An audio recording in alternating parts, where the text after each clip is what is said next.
So I've owned the Silver Bullet now for about 2 years, and I thought it was about time to do 5 things I hate and loathe about the Harley Davidson Road King. So let's get into it.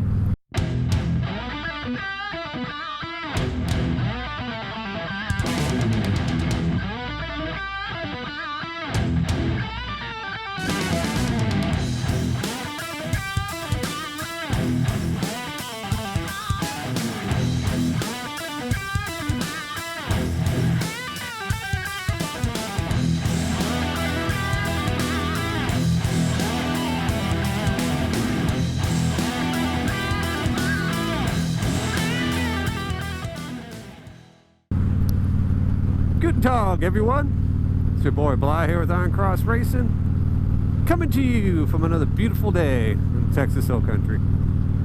So this is my first ride of the new year. Luckily, living in South Texas, we were blessed with another beautiful weekend. Both days were in the 70s, so that's awesome. So of course, you know, I was going to take every chance I can get to get out on the Silver Bullet. Oh, Silver Bullet. And go for a ride. But yeah, gonna take you guys along and see how things go. So I've owned the Silver Bullet now for about 2 years, and I thought it was just about time to do a 5 things I hate about the Harley Davidson Road King. So if anybody knows me in person or just through my channel, they probably know that I love the Harley Davidson Road King.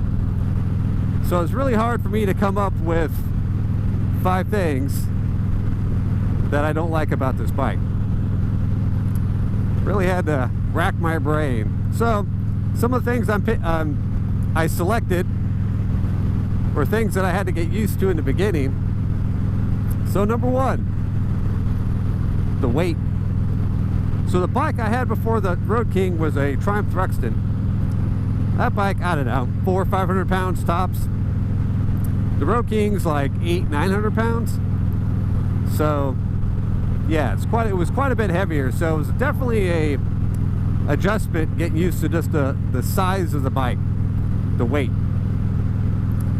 Now it only really took me a few weeks to kind of compensate and kind of get used to the overall dimensions, how it rode, how it handled in parking lots, things of that nature. But the biggest thing that's still a problem for me, at least, because I have short legs, I'm 5'10", but I got little teeny legs, is if you're in a parking lot and you want to back the bike up any kind of an incline, unless it's almost completely flat, it's like, it's a bitch. So yeah. So definitely weight is one thing I dislike about the Road King, especially if you don't have long legs. That leads me into number 2 things I don't like about the Road King is the height.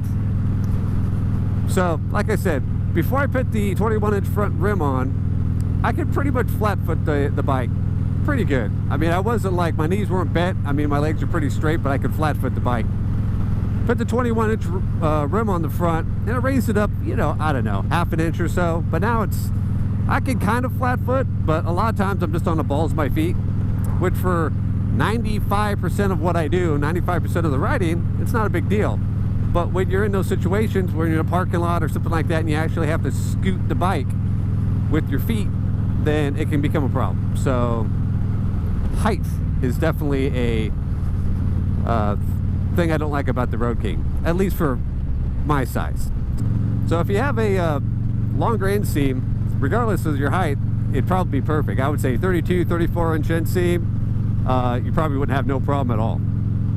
And like I said, for the most part, there's only been rare occasions that I actually have been like, this thing's a beast moving it around.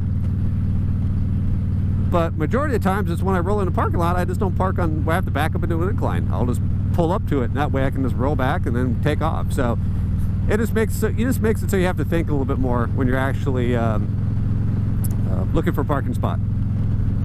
So number 3 things I hate about the Road King. So when I first got this bike, took it out for, you know, test drive, no big deal.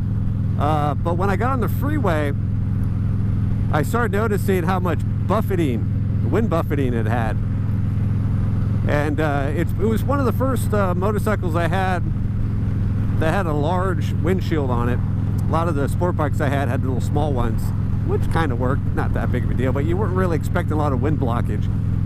But on this particular motorcycle, there was quite a bit of buffeting, especially when you would get up in the 60, 70, 80 mile an hour range.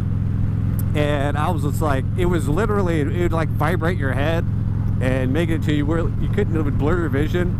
I mean, it was horrible. And I was like, oh God, you know, what did I get myself into? It's like, there's got to be a fix for this because this is annoying. So I have the stock windshield on currently. Haven't done anything with the stock windshield. Like I said, I have kind of a long torso. So my body sits a little bit higher than somebody who's probably 5'10". My eyesight's kind of level with the edge of the actual windshield itself. So I went online, I did a little research, hit the forums, and found out, you know, besides raising the windshield or doing a recurve or some kind of solution like that, that you can actually, a lot of the wind buffeting is coming down from below the bike. So Harley makes these deflectors that kind of go down the forks. You can kind of see them, they're right down there, and they're right there. People lovingly call them the fangs because they kind of look like a couple fangs on the front of the bike. I'll throw the actual description of what they actually are called at the Harley's website. They weren't super expensive, but people said that they had installed those and that kind of resolved the problem for them.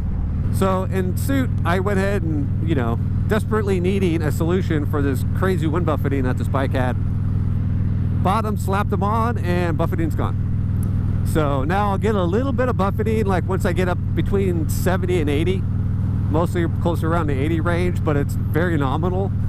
And I would think that if I would get a windshield, I might have a little bit more of a curve to it, which I'm planning on doing in the future. Also, they have a little opening right there, especially in the summertime, to get a little bit more airflow. So if you want long rides, because one thing the windshields kind of help you with is fatigue. So when you're hanging onto the bike, you don't get a lot of like having to pull, because sport bikes, you're leaning forward, right? You know, you're kind of tucked in. You're kind of leaning into the wind. On cruisers, you're a little bit more like laid back, so you're kind of like hanging on for dear life.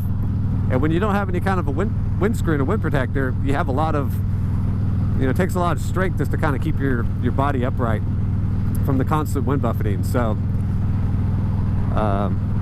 that's one thing I like about having the windscreen on. But then again, you know, especially in the hot summers of Texas, it kind of blocks a lot of that additional airflow that I kind of get with some of that evaporative cooling. So getting a windscreen that actually has a little opening that you could actually kind of get that direct airflow, plus have some of the other benefits of the, you know, less fatigue is definitely beneficial. So the fourth thing that I hate about the Road King is because of the nature of the bike, whether or not you go black or chrome. I had the silver bullet was silver. I decided to chrome it out because that's what the silver bullet was telling me it wanted to have done to it. Love the look, but it is a lot of maintenance. It's a lot of upkeep. It's a lot of polishing. I don't know if this is a good and a bad, but I mean, like when I had my Thruxton, it's like I wash that thing on occasion, but it's like I just hopped on it and rode it, and I didn't really care that much about it in regards to like it's always having to be nice and sparkly clean. But the Road King, just because it's such a nice looking bike, you just have to do it, right? You can't have a dirty Road King. It's got to be clean. It's got to be sparkly. It's got to be show quality all the time. So I spent a lot of countless hours with my kind of polishing it up like this. Got my baby diaper out in the garage, polishing for hours. Hey, look, it looks like we're doing these. We're shooting a video the other day. And number 5, the last thing that I despise about the Road King is the Harley tax. Once again, I've owned countless motorcycles, done a few little bits of modifications to them. exhaust, things of that nature. And some of the parts and whatnot were expensive, some of the customized parts. But Harley Davidson accessories, which are endless, are mega bucks. Can't believe how expensive some of these parts are for this thing. I mean, I've already dumped thousands of dollars into the Road King after the thousands of dollars I spent on it. And how I love what I've done to it and all the customizations and everything I've done to the bike. It's, like I said, it's definitely an investment. And an investment that you're not really going to get your money back on too much. So that's a lot of parts you're going to have to take off the bike and sell on eBay. So that way you trade your bike in stock, because you will not get that money back from the dealership if you decide to do a trade-in. Now, if you get a stupid private party individual that's just like, oh yeah, that bike's got everything I want, I'll pay $5 grand over what its blue book value is, then hey, then you don't have to worry about it. But hopefully they shop smart, shop S-smart. That's right, shop smart, shop S-smart. You got that? Just kidding. You know, and they do their homework and they know that the bike's value is what the bike's value is, and accessories really don't mean anything. So folks, those are the 5 things that I hate about the Harley Davidson Road King. Of course, you know that I'm not going to leave it with just 5 things I hate about the bike, but in a follow-up video, I'll be doing 5 things that I love about the Road King.